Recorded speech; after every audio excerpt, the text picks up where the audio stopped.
Donc aujourd'hui, j'ai le plaisir de recevoir Antoine Millot de la société JRMC et Associés, donc qui est active en Suisse romande, recruteur et chasseur de tête. Donc pour moi, c'est vraiment un grand plaisir parce que justement, on a chez Doxy Digital, donc on propose des coachings pour les pages LinkedIn, donc pour les profils des personnes qui sont en recherche d'emploi. Et voilà, j'ai plein de questions à poser à Antoine en tant que recruteur, justement pour avoir vraiment l'avis d'un professionnel. Donc, bonjour Antoine, Eh bien, bonjour. merci d'être là aujourd'hui, merci d'avoir fait la route et puis de nous permettre d'y voir plus clair. Donc, est-ce que je peux vous laisser brièvement vous présenter? Oui, tout à fait. Bah, merci pour l'invitation également. Donc, qui suis-je? Très bonne question. Antoine Milot, donc ingénieur de formation et recruteur chasseur de tête au sein de JRMC justement. Donc, nous sommes quatre, trois chasseurs de tête et Laura qui nous aide. Et puis, on recrute pour nos clients dans différents secteurs d'activité en Suisse romande.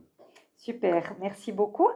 Donc on pourra y revenir un petit peu tout à l'heure pour voir précisément donc comment vous pouvez aider, nos auditeurs, qui sont en recherche d'emploi. Est-ce que vous avez fait, vous, des bonnes expériences avec LinkedIn? Oui, oui, beaucoup. LinkedIn, c'est mon outil de travail principal et c'est l'outil sur lequel je contacte mes clients et les candidats quand j'obtiens les mandats chez les clients. Donc, ouais, c'est un super outil, Ouais. indispensable de nos jours, quoi. Tout à fait. Mm. Donc, vraiment là, c'est aussi pour encourager les gens qui sont pas sur LinkedIn ou qui ont pas forcément travaillé leur profil. Pour vous, c'est quelque chose qui est important quand on recherche un emploi. De manière générale, c'est important, mais quand on recherche un Mm. emploi, je pense que, voilà, il y a encore, une importance supplémentaire. En effet, le but, c'est d'avoir un profil LinkedIn assez propre, assez carré, détaillé sur les expériences, avec pas mal de mots-clés qui vont pouvoir ressortir pour nous recruteurs quand on va faire nos recherches, quoi. Justement, là, j'allais vous demander si vous auriez des conseils pour attirer l'attention des recruteurs. Alors oui, en parlant, de ce profil, c'est sur les expériences professionnelles de les détailler, assez longuement, j'ai envie de dire. Même Mmh. si c'est des pavés, c'est pas grave. Le but, c'est de pouvoir détailler au mieux ce que vous avez fait avec, les mots-clés, par exemple sur des ingénieurs de vision industrielle, les outils que vous avez utilisés, si c'est Cognex, si c'est Keyence ou autre. Ce qui va permettre au recruteur, lors de sa recherche, si il utilise, et il choisit d'utiliser les mots-clés en lien avec des marques, typiquement dans le secteur de l'ingénierie, que le profil ressorte en fait en premier, Ouais, quoi, tout donc les simplement. mots-clés sont vraiment super importants. Mmh. Donc comme vous expliquez aussi savoir se présenter, j'imagine se mettre en valeur aussi, hein, savoir les qualités personnelles de est-ce que c'est aussi important à cet endroit-là? Ça peut, oui, en plus des qualités personnelles, les langues aussi, parce que parfois donc les candidatures sont discriminées vis-à-vis des langues. Mmh. Si notre client souhaite, allemand et puis, français bilingue, si la personne omet de dire qu'elle parle allemand, des Ouais, fois, bien c'est sûr. même pas volontaire parce que Ouais, des fois, les ouais, les gens savent pas qu'on peut mettre les langues voilà. et puis, nous, on va aller dans langue, on va marquer allemand, minimum, niveau Mmh. professionnel C'est ça. et on va passer à côté de gens, quoi. Ouais. Donc Donc, le conseil qu'on peut dire, c'est de vraiment bien remplir, de se mettre en valeur, d'aller dans les détails et puis, voilà, de faire en sorte que le profil LinkedIn donne envie, en fait, hein, si on peut résumer aussi. Moi, j'ai une question par rapport aux recommandations. Donc, c'est vrai qu'on a tendance vraiment, nous, à suggérer d'obtenir des recommandations, que ça fait toujours bien. Donc, je ne sais pas si c'est le cas pour les recruteurs, comme vous, des professionnels, mais, on a l'impression que typiquement un chef d'entreprise qui va un peu faire des recherches avec des mots-clés comme ça, c'est des choses qu'il va regarder. De votre point de vue, ça fait du sens ou? alors ça peut. En perso, je regarde pas forcément les recommandations, des profils LinkedIn, du moins dans la phase où je contacte le candidat, donc ça va pas être discriminant. Dans un second temps, en effet, si on est dans un processus avancé avec le client, c'est toujours bien d'avoir des recommandations, des collègues, des supérieurs et de plusieurs personnes différentes. C'est un plus, c'est un avantage. Dans le processus de recrutement, de toute façon et à la demande du client, ça dépend des fois, il y a des prises de références professionnelles sur, les anciens jobs, les anciens responsables, pour voilà, s'assurer que la personne est au top, quoi. J'ai bien aimé ce que vous m'avez dit tout à l'heure, dans le les back office. Vous m'avez parlé du fait que, quand les recommandations, en général, on les demande pas à n'importe qui, donc on va pas mettre des recommandations, négatives et puis, du coup, vous aimez bien aussi vous faire votre propre opinion.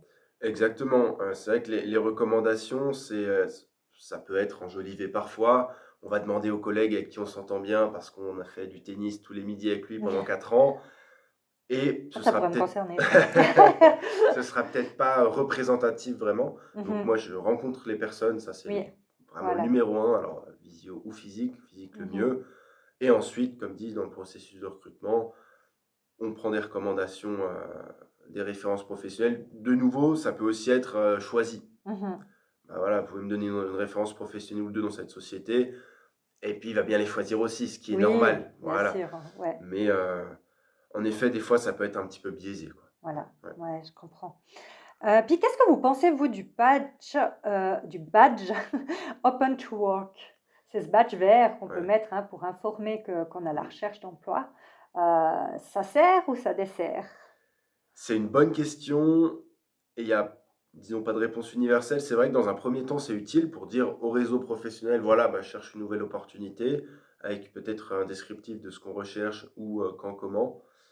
Par contre, bah, en tant que humain, ce qu'on aime bien, c'est avoir, l'exclusivité, avoir les tops, on va dire, les top performers et le badge Open to Work dit au monde: «Bah, voilà, je suis disponible, venez me chercher».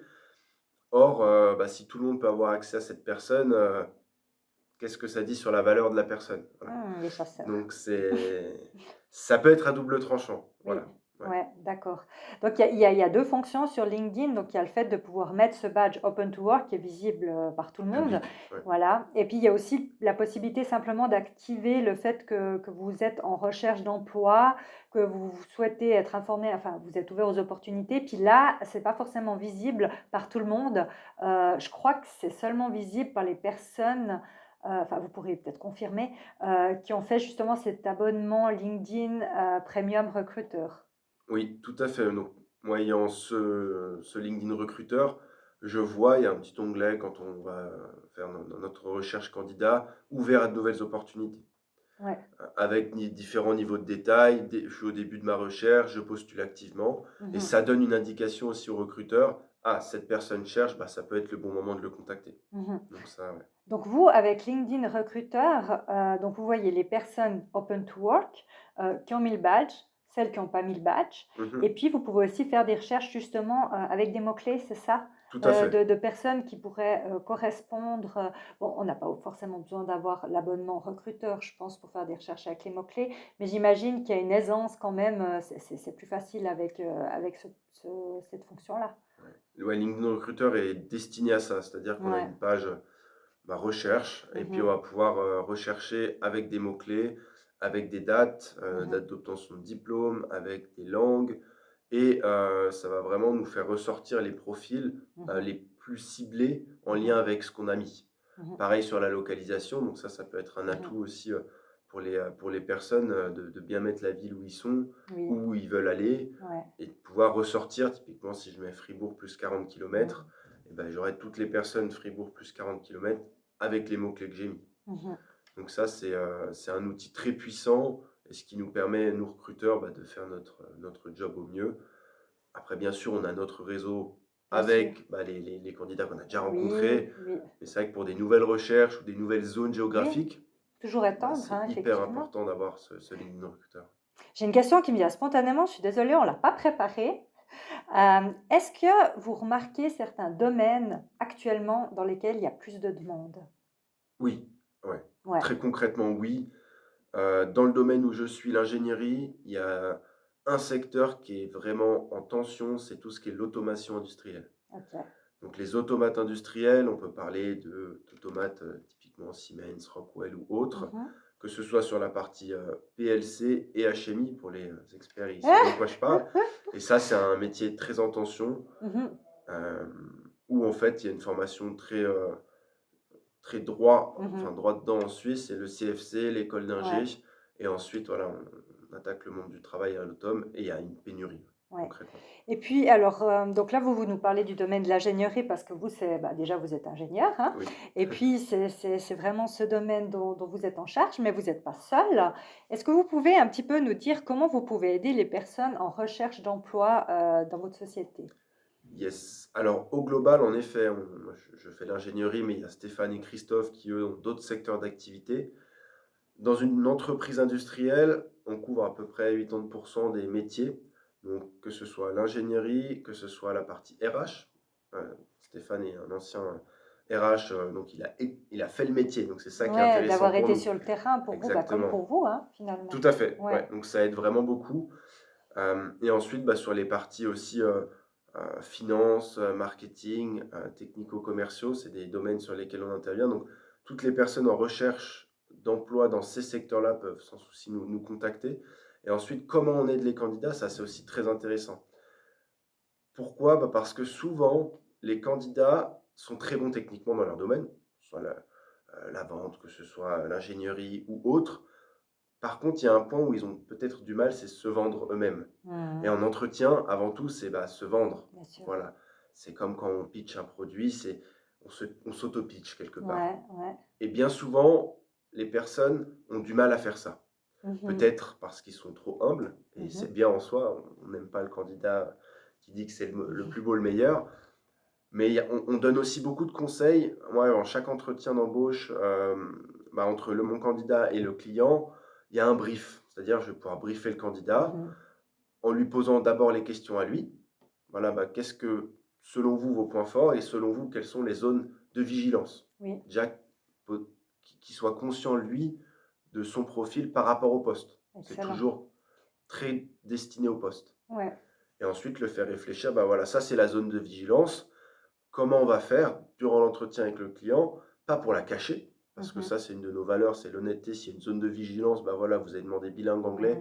il l'est pas, mais il parle bien, il se fait comprendre. Voilà, vous allez pas forcément On va enjoliver la pas, chose. non, ça parce Ouais. que nous, on vise bah, le long terme, hein. Si on Mmh. propose un candidat qui répond pas aux attentes sans le dire, bah à un moment, ça va se Oui, voir ben et puis on oui, va perdre toute voilà, on a ouais, crédibilité. ouais. Donc, les conseils aux candidats en avance des entretiens, et puis certains, ça fait 18 ans qu'ils sont dans la même société, ils n'ont Mmh. pas fait un entretien d'embauche en 18 Ah ans, ouais, c'est super, donc vous êtes ils là savent aussi plus faire. pour les aider. Oui, puis les Tout choses un ont coaching en changé, amont. tout a changé.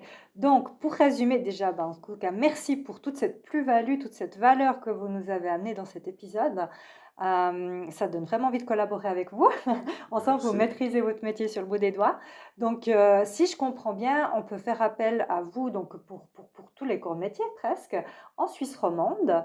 Et puis donc vous êtes là pour les candidats, donc des personnes qui sont en recherche d'emploi, puis vous êtes aussi là pour les entreprises qui ont de la peine à trouver les bons profils ou qui n'ont pas envie de passer des heures à faire ce que Ouais, vous faites beaucoup mieux et en beaucoup moins de temps. c'est exactement ça. Ouais.